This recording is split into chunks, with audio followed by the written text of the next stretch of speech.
아멘. 하나님 말씀 사도행전 20장입니다. 사도행전 20장 22절부터 25절, 36절부터 38절.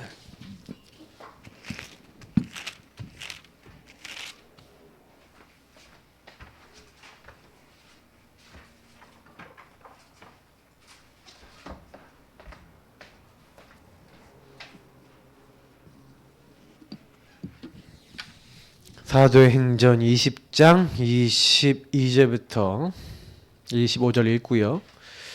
36절부터 38절 읽겠습니다. 보라, 이제 나는 성령에 매여 예루살렘으로 가는데 거기서 무슨 일을 당하려는지 알지 못하노라.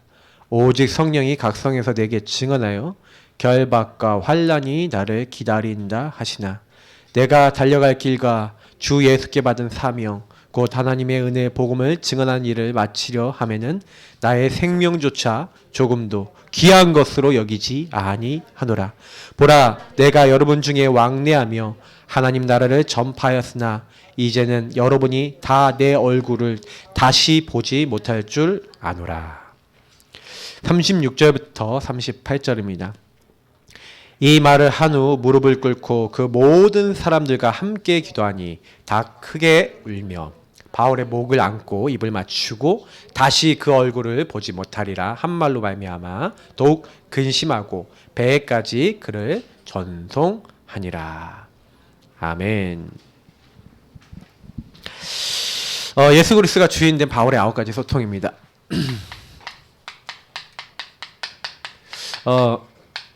제가 왜 자꾸 요 앞에다가 요거를 붙이는지를 잘 생각해 보셔야 돼요. 오늘 9가지 소통. 소통이 왜 중요합니까? 소통이 돼야 사실적으로 이렇게 성령인도 받아야 되는 포인트를 찾을 수가 있습니다. 사실 요게 소통이 안 된다는 것은, 불통이라는 것은 응답을 받을 수가 없죠. 우리가 제일 먼저 하나님과 소통이 돼야 되고, 사람과도 소통이 되고, 현장과도 소통이 되고, 일과도 소통이 되고, 다 통해야 됩니다. 통한다는 거죠. 그래서 사실은 바울의 이 한마디로 이제 회심이죠. 원래 여러분 바울을 아시다시피 창세기 3장 덩어리입니다. 특히 어느 정도 덩어리냐? 바울이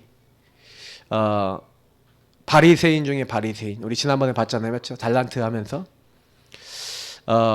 율법으로는 흠이 없는 자, 베냐민 지파, 로마 시민권 아예 처음부터 날 때부터 가지고 있고, 길리기아 다소 출신 가말리엘 문해생 다 일일이 열거하면요, 완전히 뭐예요? 나중심의 극단입니다. 그래서 어느 정도입니까? 이 바리새 사상에 완전히 심취해 있는 사람이에요. 그래서 사울이 뭐라고 됐죠? 스데반 죽음을 마땅히 여기더라. 그런 사람이었습니다. 그래서 스스로 공문을 얻어서 다메섹에 있는 사람 잡아 죽이려고 이제 다메섹으로 공문을 딱 받아서 사람들 끌고 예수 믿는 사람 잡으러 가는 길이었습니다. 그죠? 그러니까 요 나중심의 극단적 이제 시각, 눈이죠. 요 눈을 갖고 있으니까 나랑 안 맞는 거, 예수쟁이들 다 잡아 죽여야 돼. 다 잡아서 가둬야 돼. 이런 생각을 하고 있는 거예요. 그래 하나님이요, 이런 이제 완전 12가지 문제와 나중심, 이게 창세기 3장 문제잖아요, 맞죠? 근본 문제 완전히 묶여 있는데, 그러니까 제가 늘 얘기 드리잖아요. 내가 주인 됐는데 요 내가 극단화된 사람일수록 마귀가 역사합니다. 마귀가 이제 바리새 사상이라는 걸 가지고 역사했죠. 그러니 예수 믿는 사람 잡아 죽이겠다는 완전히 사단의 마귀의 완전히 이제 도구, 노예가 되어 있었던 겁니다. 근데요, 이 창세기 3장 덩어리, 다시 말하면 원래 바울은 절대 불가능한 사람, 절대 예수 믿을 수 있는 사람이 아닙니다. 그죠? 원래 지옥 가야 돼, 지옥 백성입니다. 근데 하나님이 은혜를 베푸셨죠. 은혜의 사건이 많은 거예요. 이때 다시 말하면 예수 그리스도와 소통이 된 겁니다. 다시 한번 만난 거죠. 사울아 사울아 네가 어찌하여 나를 핍박하느냐. 주여 니십니까? 나는 네가 핍박하는 예수라.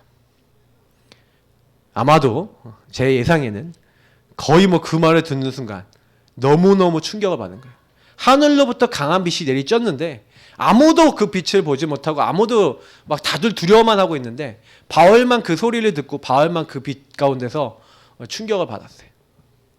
사실은 바울은요 이때 예수님을 만나고 난 다음에 식음을 전폐했다. 음식도 못 먹고 눈도 안 보이고 물도 안 먹고 며칠 동안은 뭐예요? 엄청난 이제 혼란에 빠진 겁니다. 혼란 속에서 정리를 했겠죠. 내가 도대체 뭘 한 거냐. 얼마나 충격이었겠어요. 메시아, 그리스도, 그분을 죽이는 자리 있었고 분명히 있었을 거예요. 그리고 거기 동조했고 그리고 그 밑에 있는 제자들 특히 스데반 죽이는데 자기가 증인이 됐고 예수 믿는 사람도 또 잡아 죽이고 또 잡아 죽이려고 다메섹 가고 있는 중이었잖아요. 근데 내가 그 핍박하던 그 예수가 바로 그리스도고 메시아고 바로 하나님이라는 사실을 알게 된 거예요. 너무너무나 큰 충격을 받은 겁니다. 그러나 이 충격을 통해서 뭘 해야 될지 방황하고 있는 이때 하나님과 만나잖아요. 예수 그리스도를 통해서 하나님 만나고 사실은 하나님의 은혜를 받았습니다. 이 은혜를 받은 사실은 이 바울에게 하나님이 누굴 보냈습니까? 아나니아를 보냅니다. 아나니아라고 하는 중직자입니다. 중직자가 앞으로 시대 살릴 바울이라고 하는 뭐예요? 완전히 전도자, 교역자, 우리가 얘기하면 목사님이죠. 사도, 이런 제자에 영향을 준 거예요. 이때 전달하는 겁니다. 뭘 전달합니까? 사도행전 9장 15절 16절. 아나니아에게 명령합니다. 이 사람에 가서 얘기하는 거예요. 너는 바울 당신은 주님의 이름 예수 그리스도의 이름을 이방인과 왕들과 이스라엘 자손에게 전하기 위한 택한 나의 그릇이라고 주님께서 말씀하셨어. 전달하는 겁니다. 그리고 많은 해와 고통을 이제 당하게 될 것이라고도 얘기하셨어. 그러니까 사실은요 바울은요 이 아나니아를 딱 만나서 뭐가 딱 전환이 되냐면 인생이 전환이 돼버린 거예요.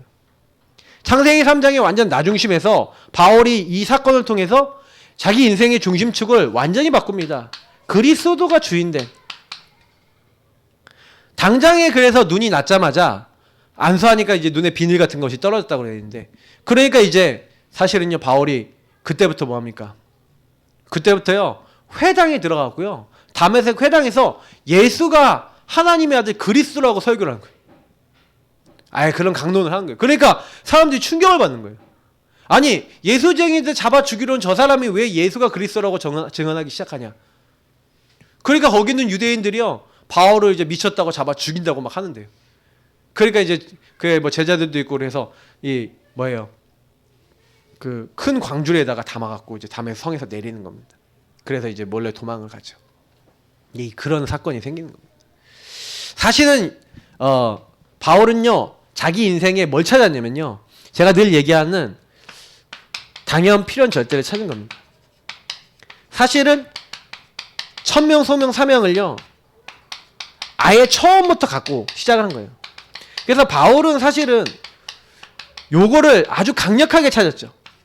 근데 이제 예수 믿는 분들이 좀 이렇게 제가 퀘스천을 드리자면 나 예수 믿고 있는데 왜 나는 인생이 왜 이렇게 어렵고 나는 이렇게 안 되는 게 많아요? 거기 안에 하나님이요 뭘 숨겨놨냐면 나의 천명 소명 사명을 숨겨놨어요. 그래서 왜 그 문제를 하나님이 허락하셨는가 질문하고 그 허락 속에 하나님의 계획과 뜻을 질문하셔야 돼요. 왜 하나님 이것을 나에게 주셨습니까? 분명히 허락하신 하나님의 계획과 뜻이 있으니까. 그게 천명 소명 사명이거든요. 저는요 제가 어렸을 때 사실은 많은 문제들이 있었거든요. 하나님 나는 왜 이렇게 도벽이 심하게 했었고 하나님 나는 왜 가출을 했고 하나님 나는 왜 자꾸 이상한 사람들을 만났고 왜 자꾸 이상한 경험들을 했습니까? 왜 이상한 친구를 만났습니까? 왜 이상한 짓거리를 했습니까? 그게요 저는 지금도 전부 다 메시지예요. 저는요 영적 문제인 사람 너무 이해 잘해요. 왜냐? 제가 영적 문제 진짜 깊이 빠져보니까 그래서 영적 문제 있는 사람 보면 웬만한 사람 봐도요 그렇게 열 안 받아요. 왜냐면 제가 사실은 영적 문제 그렇게 심각해 봤거든요. 곰곰이 생각해 보면 그렇게 화낼 일도 아니에요. 왜냐? 그 끌려가는 거거든요. 끌려가는데 끌려가는 사람이 끌려간다고 너 왜 끌려가냐 이래봐야 소용없어요. 저도 막 끌려다녔거든요. 그 사람의 뭐가 필요해요? 진짜 복음이 필요한 거예요. 아, 그리스도가 그래서 나에게 필요하구나. 근데 뭐가 자꾸 발견 안 되냐? 이게 창세기 3장이 발견 안 되는 거예요. 내가 하나님을 떠나 있구나. 완전히 하나님 떠나서 내가 주인이구나. 사단에게 완전히 잡혀 있구나. 바리새 사상에다 절대 불가능할 수밖에 없는 바울이 이 상태인데 전혀 모르고 있는데 빛 가운데서 빛을 딱 비친 거예요. 이건 뭡니까? 완전히 어둠이잖아요. 어둠 자리에 딱 있었는데 어두운 자리, 캄캄한 자리, 망할 수밖에 없는 자리에 있었는데 그 자리에서 빛을 딱 비추신 거죠. 빛의 자녀가 되도록. 저는요, 참 이 부분을 보면서 이게 은혜구나. 저와 여러분도 하나님이 이렇게 절대 불가능한 자들인데 빛을 비추셔서 지금 이 자리 예배드리고 하나님께 영광 돌리는 줄 믿습니다. 그래서 저와 여러분이요, 다른 거 할 거 아니에요. 일단은 첫 번째 9가지 소통 중요하지만 첫 번째 누구와 소통이에요? 하나님과 소통. 여러분 이 하나님과 소통되면 그 하나님과 소통되는 거 안에서 9가지 소통이 됩니다. 그러니까 저는요 9가지 소통 잘 하시는 분은요 뭘 잘하시냐? 질문 잘해요. 제가 늘 여기 얘기 드리는 이 질문이라는 거는요 굉장히 깊은 겁니다. 하나님께 질문하는 거예요. 이걸 묵상이라 합니다. 저는 왜 하나님께 질문해야 된다고 얘기 드리냐면 저와 여러분이 모르잖아요. 내가 앞으로 일어날 일들 모르잖아요. 하나님은 계획과 뜻을 갖고 계시고 말씀을 주시거든요. 그래서 저와 여러분이 뭐부터 해야 되냐? 그러면 앞으로 나에게 하실 일들 그리고 나에게 주신 일들 간의 하나님의 계획. 그래서 제가 이번 주에 요셉에 관한 설교를 했잖아요. 요셉이 미래에 일어날 일을 말씀을 받았어요. 지도자라는 말씀은 받았어요. 말씀은 받았는데 자기는 지도자 아니잖아요. 그럼 그때 해야 되는 게 뭡니까? 하나님 계획과 뜻을 찾아야 되는 거예요. 빨리 깨달은 거죠. 노예라고 하는 상황에서 감옥이라는 상황에서 하나님과 소통이 되니까 하나님이 답을 주셨죠. 어떤 답을 주셨습니까? 너는 노예, 감옥 여기서 뭐 하는 거야? 훈련하고 너 여기 학교야. 너 여기서 배우는 거야. 너 여기서 지도자 훈련하는 거야. 딱 알아챈 거예요. 요셉이 딱 알아채고 거기서 뭐 하는 겁니까? 걸려든 게 아니라 응답을 받은 거예요. 바울도 마찬가지예요. 바울도요 사실은 이제 하나님 은혜 딱 받고 나니까 내가 왜 이랬는지 그래서 바울은요 요때 딱 잡은 게 뭡니까? 이방인들과 왕들과 이스라엘 자손에게 이 복음 전하게 택한 나의 그릇이라고 했잖아요. 내 이름을 증거하기 위해서. 그래서 이방인. 그래서 바울은 자기를 뭐라고 지칭하는지 아십니까? 이방인의 사도라고 지칭합니다. 실제로 많은 왕들을 만납니다. 아그리빠 왕도 만나고 많은 이제 왕들을 만나고 총독들을 만납니다. 지도자들을 만나요. 심지어는 이제 황제도 만납니다. 네로 황제도 만납니다. 네로 황제가 이제 사형을 명령해서 죽어요. 그래서 목을 침을 당해서 이렇게 죽습니다. 근데 사실은요 모든 여정 속에서 하나님 말씀하신 대로 딱 됐어요. 저는 저나 여러분이 그런 이제 언약을 잡았으면 좋겠습니다. 내 인생에서 하나님이요 복음 전하는 전도 선교 세계복음 하는데 나에게 일어난 모든 일들은 그걸 위해서 허락하신 일들이다라고 딱 마음 먹고요. 여러분의 모든 일어났던 일들을 전도 선교 세계복음 하는 걸로 바꾸시는 응답 받으시길 축복합니다. 그게 응답 중에 응답이에요. 하나님과 소통돼서 그렇게 됐다 그러면 여러분과 저는 이제 쓰임 받는 거예요. 하나님이 우리에게 빛을 발하라고 했습니다. 이사야 60장에. 그거 응답 받으시면 돼요. 자, 그래서 바울이 제일 먼저 우리가 생각해보는 게 이제 9가지인데 그러면 실제 바울의 9가지 이 소통 실천입니다. 일단은 바울은요 모든 걸 시작할 때 바울이 머리도 좋은 사람이라는 게 딱 보면 전체를 보면서 시작했어요. 여러분 제가 항상 일을 시작할 때 모든 걸 딱 시작할 때 전체를 봐야 된다는 얘기를 많이 드렸어요. 전체를 봐야 된다는 얘기는 무슨 얘기냐면 모든 것은 넓이, 높이, 뭐 깊이, 뭐 사실 폭, 뭐 이런 게 있죠. 근데 사실은 뭐 이거 다 이제 있어요. 실제로는요, 뭐, 요 모든 것들을 볼 때, 전체를 볼 때는요, 뭐, 요 세 가지만 있는 게 아니라, 많아요. 전체를 본다는 거. 그냥 단어를 썼을 때 이렇게 썼을 뿐이에요. 요 세 가지만 있는 넓이, 높이, 깊이를 봐라. 이렇게 뭐, 폭도 있잖아요, 사실은요. 네. 그러면 앞도 보고, 뒤도 보고, 옆도 보고, 다 봐야 된다는 얘기예요. 그럼 왜 이렇게 봐야 되냐? 전체를 봐야 된다. 좀 넓게도 보고, 좀 높게도 보고, 좀 깊게도 보고, 뭐 이런 얘기잖아요, 사실은요.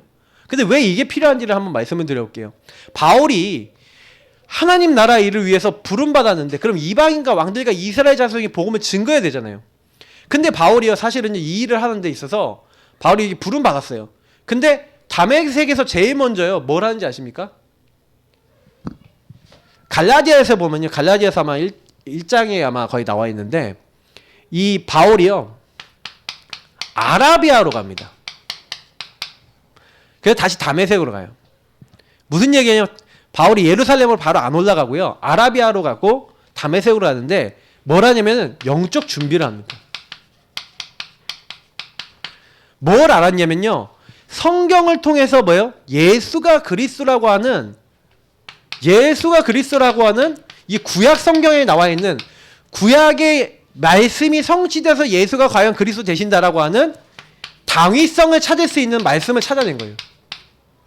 저는 바울이 그 준비를 했다고 보거든요. 그래서 구약에 있는 성경을 다시 한번 살펴보면서 어디에 메시아에 관련된 내용이 나와 있고 이 부분이 뭔지에 대해서 찾아낸 겁니다. 그 바울은 그걸 연구를 분명히 했어요. 왜냐하면 바울이요, 이 다메섹 회심으로부터 안디옥 교회 사역을 하는 데까지 꽤 오랜 기간이 걸립니다. 그래서 그 갈라디아서 보면은요, 바울이 이제 그 3년이 있다가 예루살렘 올라가는데 게바, 그 베드로만 만나고 그 야고보 사도만 만나고 나머지는 못 만났다고 돼 있어요. 그리고 난 다음에 14년 후에 다시 갔대잖아요. 예루살렘 몇 번 안 갑니다. 근데 거기 몇 번 안 가는데 그 사역들을 그 14년 막 3년 이렇게 보면은 거의 그럼 어떤 거예요? 처음에 예루살렘에 갔을 때 그때 바나바를 만났어요. 그때 바나바를 만나서 바나바가 이제 뭐예요?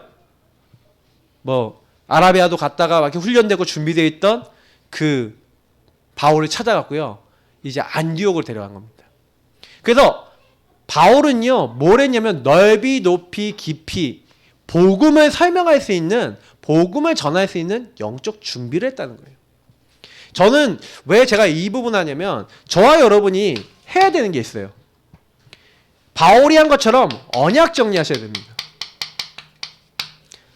복음을 정리하셔야 돼요. 나의 복음과 주 예수께 받은 사명이라 했는데 나의 복음이라 했어요. 그죠? 그리고 오늘 내가 달려갈 길가 주 예수께 받은 사명 이렇게 돼 있죠.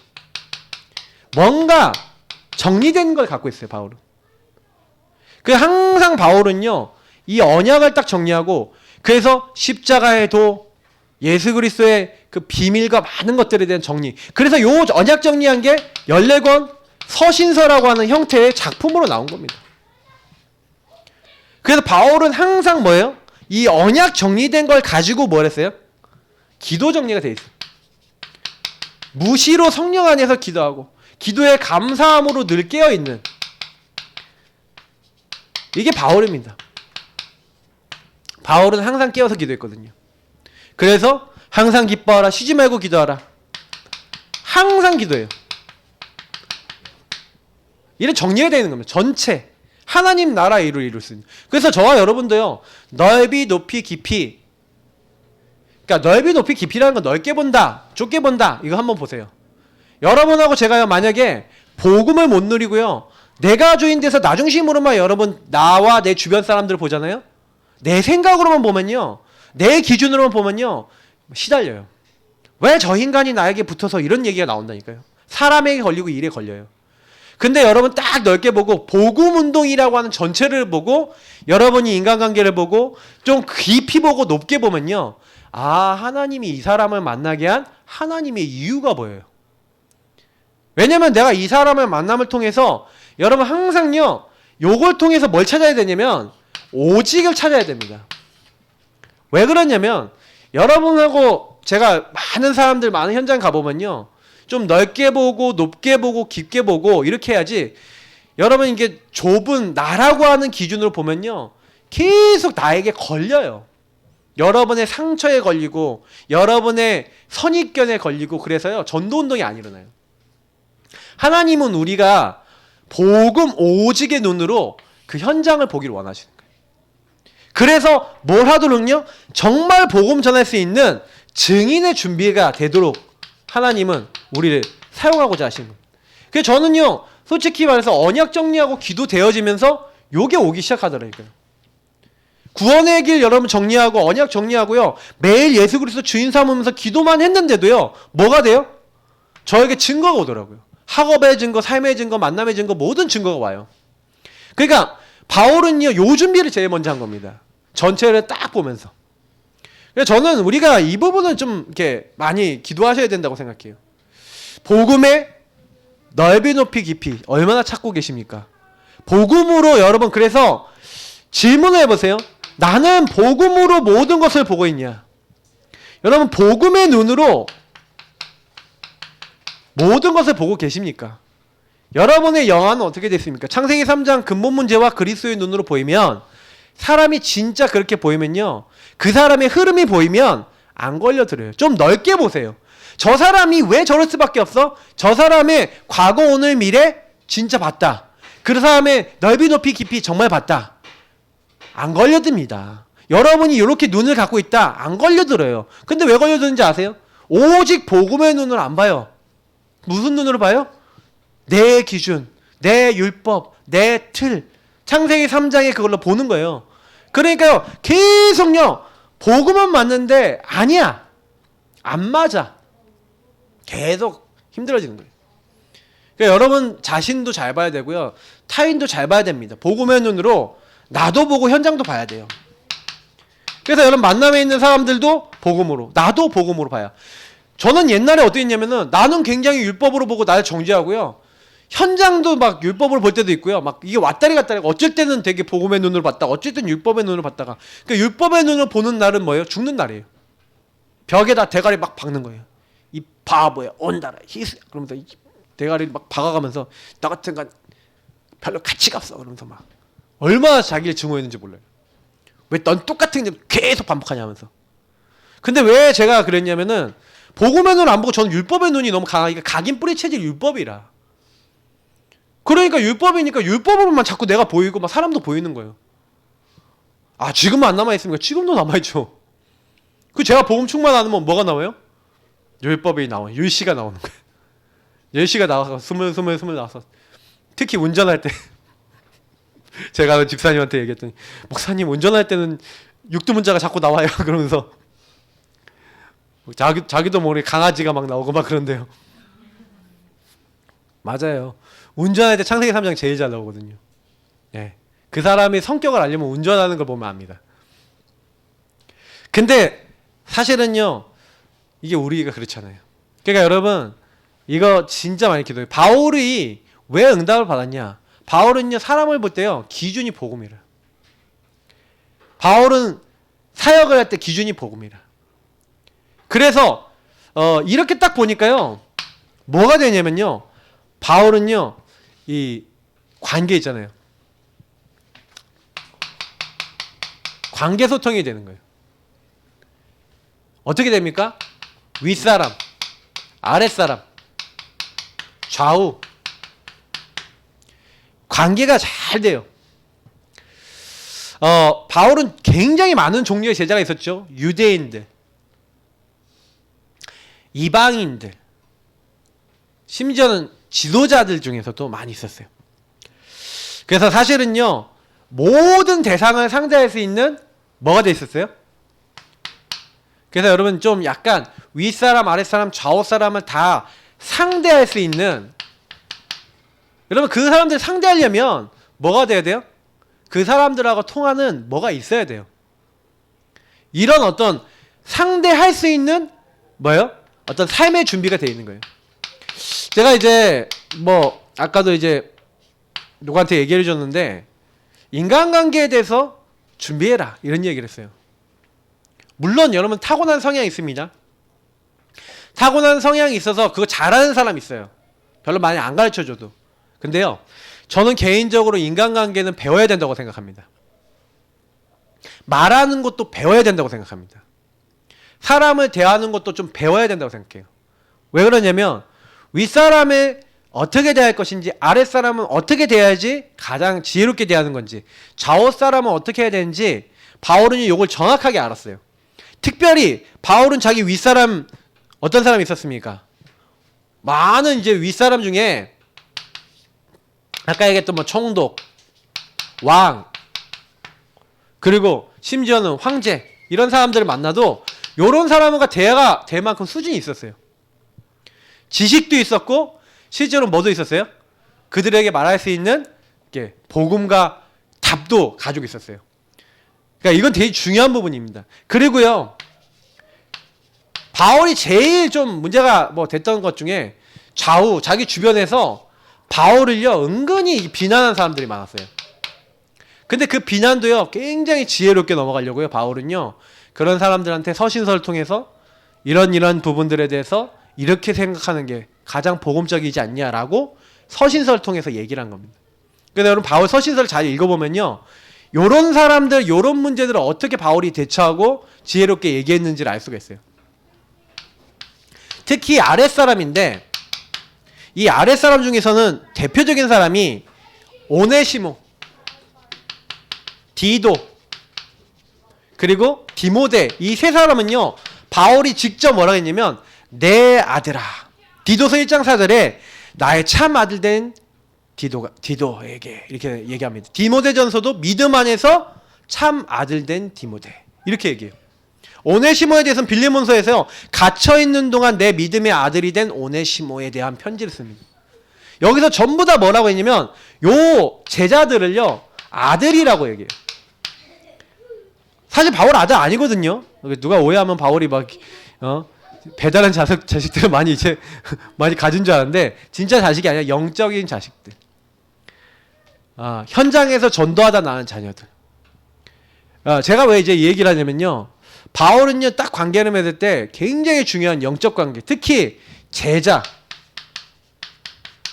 바울은 뭘 남기고 갔냐? 제자를 남기고 갑니다. 오늘 여러분 본문에서 어떻게 생각하십니까? 바울이 뭐라고 얘기합니까? 이제 내가 핍박과 환난이 나를 기다린다고 하는 거예요. 근데 바울이 그 환난과 핍박이 기다린다고 하나? 나의 달려갈 길과 주 예수께 받은 사명, 이 은혜 복음을 증언하는 일을 마치려면 나의 생명조차 조금도 귀한 것을 여기지 않는다.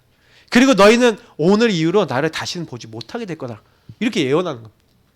딱 얘기를 하고 나니까 그 사람들이 딱 이제 바울이 여러 가지를 얘기하거든요. 그 위에도 얘기하고 난 다음에 이 말을 다 마치고 나서 우리 아까 읽어보니까 무릎을 꿇고 모든 사람들과 함께 기도했는데 다 크게 울며 바울의 목을 안고 입을 맞추고, 그죠? 그러니까 바울이 어땠다는 걸 굉장히요 제자들과 일꾼들에게 사랑받는 자였다는 거예요. 바울은 또 뭐가 있었습니까? 로마서 16장에 1절부터 27절이지만 특히 여기서 우리가 얘기하는 베베, 브리스가 부부, 그리고 가이오 같은 보호자가 있었죠. 동역자가 있었죠. 목숨까지도 내어놓은 동역자. 모든 전도자의 식주인이 붙었죠. 하나님이요, 하나님 나라 일을 하는데 중요한 사람을 붙여서 같이 인도받게 하신 거예요. 그래서 바울은 주로 뭘 했냐? 그럼 바울이 뭐 했다고 생각하십니까? 바울은요 성경에 보면은 이렇게 나와 있어요. 가는 곳마다 강론했다가 되어 있어요. 그러니까 한마디로 강의하고요 포럼한 겁니다. 말씀을 전하고 포럼한 거예요.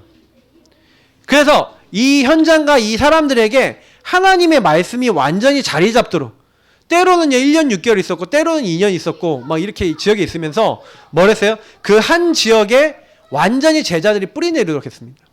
그래서 제가 여기서 이제 여러분이 좀 기도해야 될 부분은 뭐냐면 소통이라고 하는 부분을 놓고 생각해 보세요. 여러분은 윗사람, 아랫사람, 좌우사람에게 어떻게 그 사람들을 어떻게 보면은 이제 바울을 보면서 생각해 보면 바울은 여기 있는 사람들이 완전히 눈물 흘리고 사랑하면서 막 배웅할 정도로, 다시 말하면 바울은 항상 중심을 담았던 거예요. 가슴을 담고 가슴 담은 사역을 했어요. 그래서 바울이 서신서를 보면요 항상 뭐예요?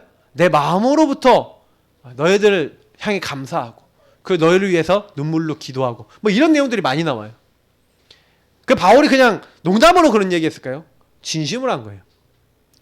바울이 어떤 교회를 생각할 때마다 어떤 현장을 생각할 때마다 여러분 그래서 여기서 우리가 느낄 수 있는 거는요.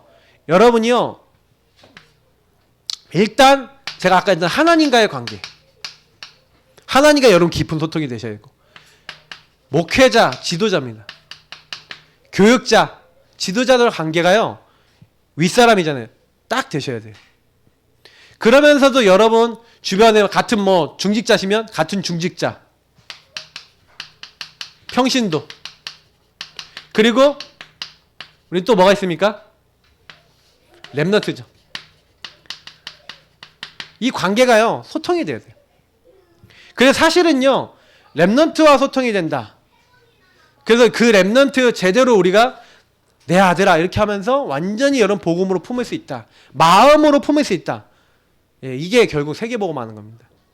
저는 바울을 보면서 되게 많이 느낀 게 뭐냐면 바울은 한 명 한 명을 복음으로 세우려고 했구나. 저는 지금 그래요. 우리 교회가 지금 개인화하는 거 너무 잘하고 있다고 생각해요. 그래서 저는 우리 이제 아이들 이제 진짜 본격화 차례거든요. 아이들이 이제 개인화되는 아이들이 나오도록 기도하셔야 돼요. 그럼 우리 이제 렘넌트들 특히 5, 6학년 이제 아이들부터 얘네들이 진짜 돼야 돼요. 기도하셔야 돼요. 그 아이들과 중심에 소통을 하면서 우리 모든 전 성도님들이 아이들 한 명 한 명이 어떻게 복음이 개인화돼서 얘네들 하나님을 알고 복음을 알고 하나님께 쓰임받을 것인가. 부모님들은 또 우리 선생님들은 모든 분들은 딱 마음 담고요. 왜냐면 이 세대들이요. 결국 제가 이렇게 생각해 봤거든요. 지금 청년 세대에 있어요. 청년 세대에 있는데 청년 세대들이 나중에 자라나서 뭐 자기들이 결혼하고 또 애를 낳고 하면은 이 지금 우리가 키워난 초등학교 애들이 나중에 청년 세대 되면 누구를 가르쳐요? 그 올라오는 애들 가르치는 거 아닙니까? 그러니까 결국에는 교회라고 하는 건 순환되게 돼 있거든요. 그러면 우리가 지금요 이렇게 관계 맺고 소통하는 것이 세계복음화 된 겁니다. 그럼 바울이 여기서 제자를 세우고 제자에게 가슴 담고 중심으로 기도하고 했던 것들이 로마복음화하는 그림까지 돼갖고 그래서 요 뒤에 나왔던 제자들이요 조용히 뭐 한 거예요? 로마를 뒤집었어요. 250년 만에. 여기 여러분 굉장히 중요한 비밀이 담겨 있습니다. 그러니까 바울이 어떻게 소통했는가를 놓고 질문해 보세요. 바울은 제자들을 어떻게 시키면 그래서 여러분 요걸로 아시려면요 14권 서신서를 보세요. 질문하면서 보시라니까요. 바울은 사람들하고 어떻게 소통했지? 사람들이 전부 다 생각을 잘못하는 거예요. 어떻게 잘못하면 어떻게 얼마나 웃기냐면요 사람이 전부 다 싸워요. 막 빌립보 교회는요 막 진짜요 막 파가 나눠져서 막 싸운 거예요. 대판 싸운 거예요. 그 소식이 감옥에 있는 바울에게 들렸어요. 바울이요 그래서 뭐라고 하냐면은 그 사람들에게 편지를 쓰는 거예요. 내가 지금 이 감옥에 갇혔다. 감옥에 갇혔지만 내가 이제 착한 일이 내 안에서 착한 일이 시작하시니까 그리스도의 날까지 이루어 나가실 거고.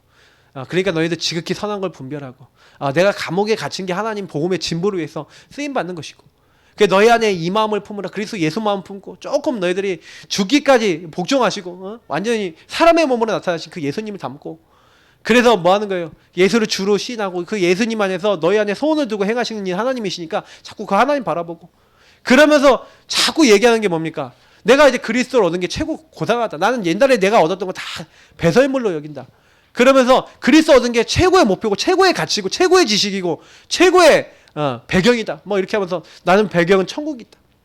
막 얘기하면서 결국엔 마지막에 얘기한 게 뭔지 아세요? 유오디아와 순두개를 권하오니 서로 합하라는 거예요. 바울이 복음 얘기를 계속합니다. 너희들에게 일어난 일 하나님 계획했고 너희들 조금 겸손해지고 나중심 내려놓고 예수님의 마음 담고 예수님을 주로 신하고 나같이 내가 낫다고 여기지 말고 오히려 내가 가지고 있는 거 배달물처럼 여기고 복음만 붙잡아 이 얘기 한 다음에 그래서 서로 합해라 이 얘기를 해요. 얼마나 여러분요 많이 싸우는지 몰라요. 이게 안 되는 거예요. 비난하고 싸우고 교회 안에 얼마나 많은지 아십니까?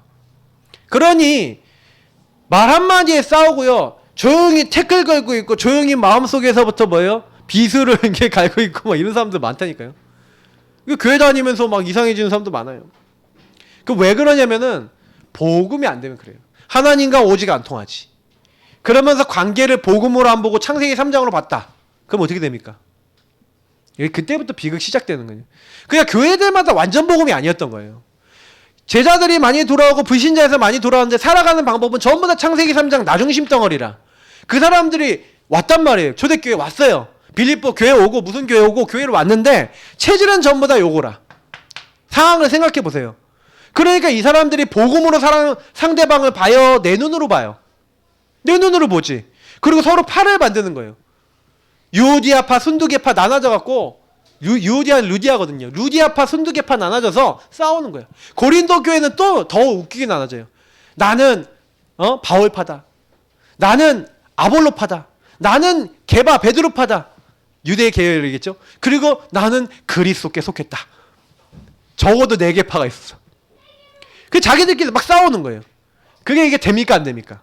안 되니까 고린도 전서 이렇게 쓴 거예요. 여러분 성경을 잘 보셔야 돼요. 바울이요 하도 이 사람들이 골 때리는 짓을 많이 하니까 거기 현장에 그렇게 썼다니까요. 그래서 몇 개 칭찬받은 게 몇 개 안 돼요.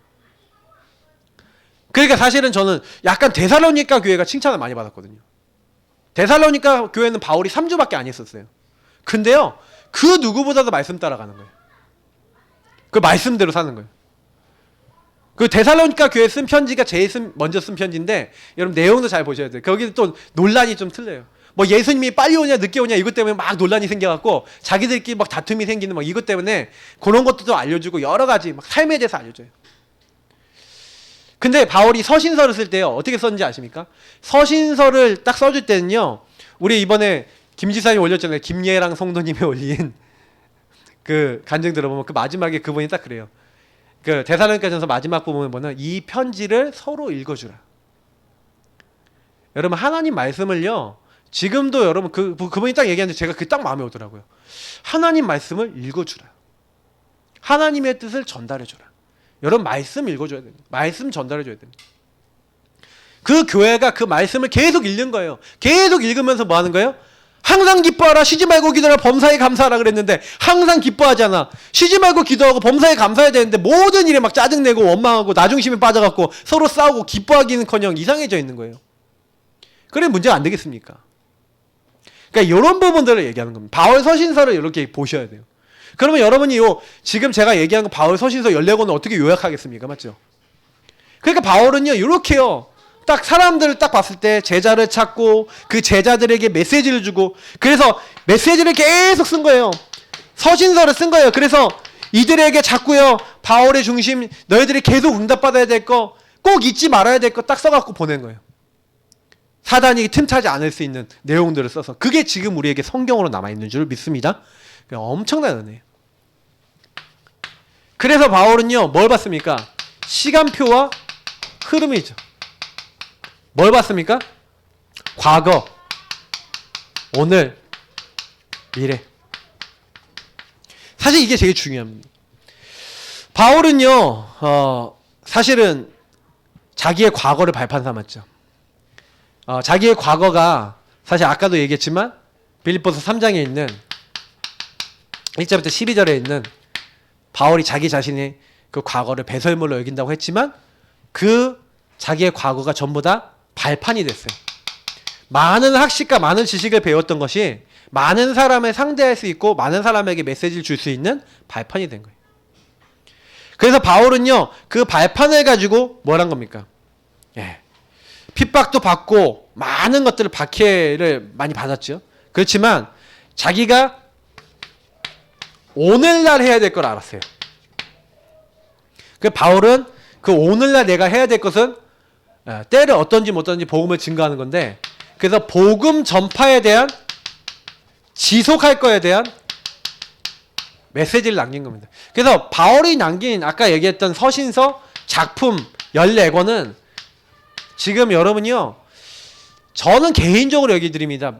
여러분이 가능하면요 신약 성경하고 구약 성경을요 계속 읽으세요. 제가 신약 성경 뭐 읽으라고 정해드리지 않거든요. 왜냐면 그것까지 올리면 제가 할 게 너무 많아갖고 그래서 제가 이제 우리 교회 성도님도 시키려고 안 되겠어 너무 힘들어.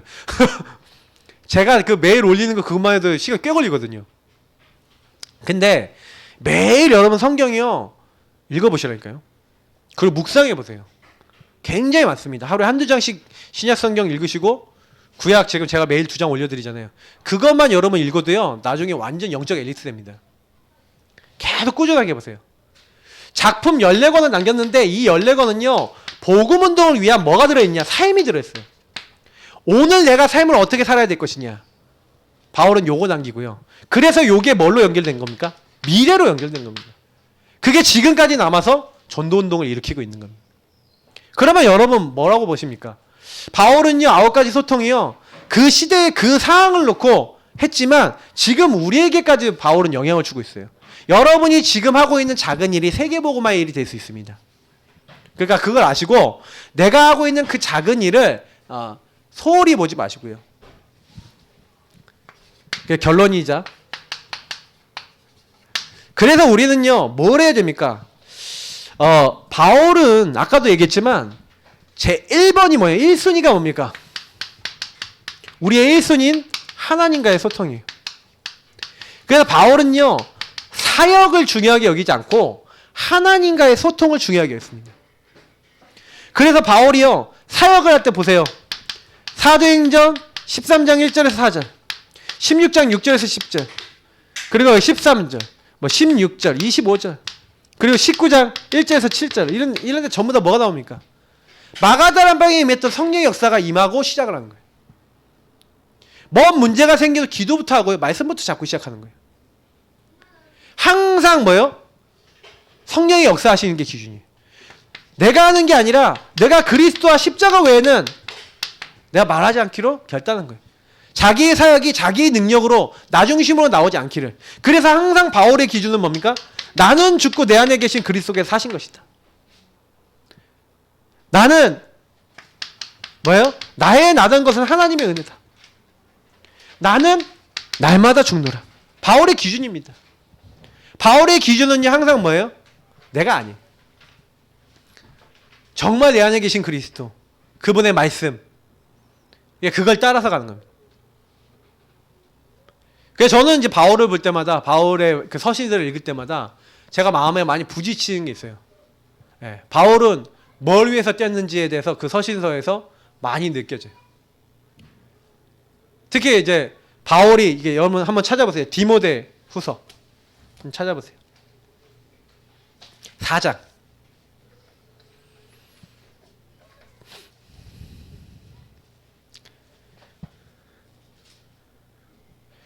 6절부터 8절 한번 읽어보겠습니다. 읽겠습니다. 전제와 같이 내가 벌써 부어지고 나의 떠날 시각이 가까웠도다. 나는 선한 싸움을 싸우고 나의 달려갈 길을 마치고 믿음을 지켰으니 이제 후로는 나를 위하여 의의 면류관이 예비되었으므로 주 곧 의로우신 재판장이 그날에 내게 주실 것이며 내게만 아니라 주의 나타내심을 사모하는 모든 자에게 도니라. 아멘. 전제는 뭐예요? 포도주 같은 걸 이렇게 부어서 드리는 예배입니다. 전제. 내가 하나님께 부어졌다는 거예요. 제사로 날 다 드렸다는 거예요. 이제 다 부어지고 그래서 이제 뭐예요? 나의 달려갈 길을 다 마쳤다는 거예요. 나의 달려갈 길가 주 예수께 받은 사명 얘기했잖아요. 그 달려갈 길을 다 마쳤다는 걸 이제 눈치를 챈 거죠. 그러면서 바울이요 17절 18절 한번 읽어볼까요? 17절 18절 뭐라 합니까? 주께서 내 곁에 서서 나에게 힘을 주심은 나로 말미암아 선포된 말씀이 온전히 전파되어 모든 이방인이 듣게 하려 하심이니 내가 사자의 입에서 건짐을 받았느니라. 주께서 나를 모든 악한 일에서 건져내시고 또 그의 천국에 들어가도록 구원하시리니 그에게 영광이 세세 무궁토록 있을지어다. 아멘. 바울은요 완전히요 하나님께요. 그래서 여러분 우린 뭐 하면 됩니까? 뭐 영어로 하자면 뭐 올인이죠. 하나님께 다 드리는 겁니다. 바울이 제일 많이 쓴 말이 뭔지 아십니까? 주 안에서, 그리스도 안에서. 저는 이 말이 올인이란 말하고 제일 맞다고 생각해요. 날 다 드린 겁니다. 주 안에 들어가서 내 힘으로 사는 게 아니라 그리스도의 능력으로 하나님의 은혜로 살았다는 거예요. 내게 능력 주신 자 안에서 내가 모든 것을 할 수 있느니라. 바울이 했던 말 중에 정말 마음에 많이 오는 말씀이 중요해요. 모든 걸 할 수 있다는 게 중요한 게 아니라 내게 능력 주신 자 안에서가 중요합니다. 우리의 영적 상태죠. 바울의 영적 상태는요, 주 안에서입니다. 여러분, 어떻게 하면은 현장 살릴까요? 어떻게 하면 영혼을 바꿀까요? 제가 질문을 해봤어요. 근데 여러분, 하나님과 먼저 소통하면 됩니다. 주 안에 들어가셔서 그 영혼을 놓고요, 그 영혼과 나와 하나님과 통하도록. 그러면 하나님이요, 저와 여러분의 시간표, 그리고 그 상대에 대한 시간표 모든 걸 완벽하게 맞추시고 구원받도록 하나님의 은혜가 임하도록 하나님이 역사하시는 거예요. 그러니까 여러분 이거 진짜 잘 생각해 보셔야 됩니다. 왜 하나님이 나를 그 현장에 그 사람들에게 만나게 하셨을까?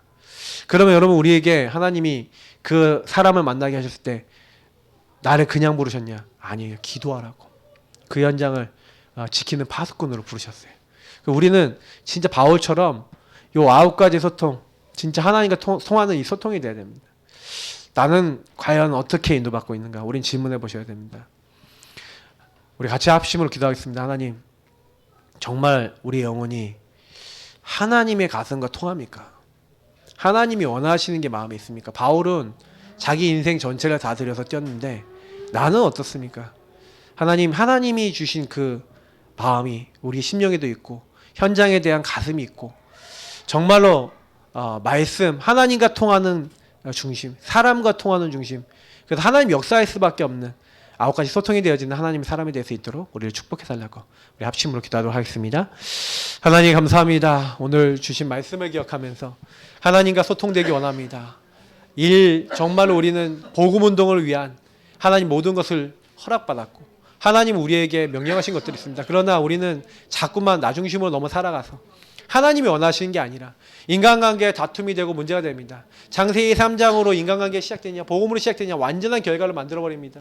과거, 오늘, 미래를 발판 삼느냐, 하나님의 시간표를 보느냐, 미래를 보느냐, 모든 게 달라집니다. 하나님, 우리도 그리스도가 주인 되시고 그리스도 역사할 수밖에 없는 하나님의 사람, 믿음의 사람, 언약의 사람이 되게 하시고 마땅히 하나님이 감당하고자 하시는 그 응답들을 우리가 누려나갈 수 있도록 도와주옵소서.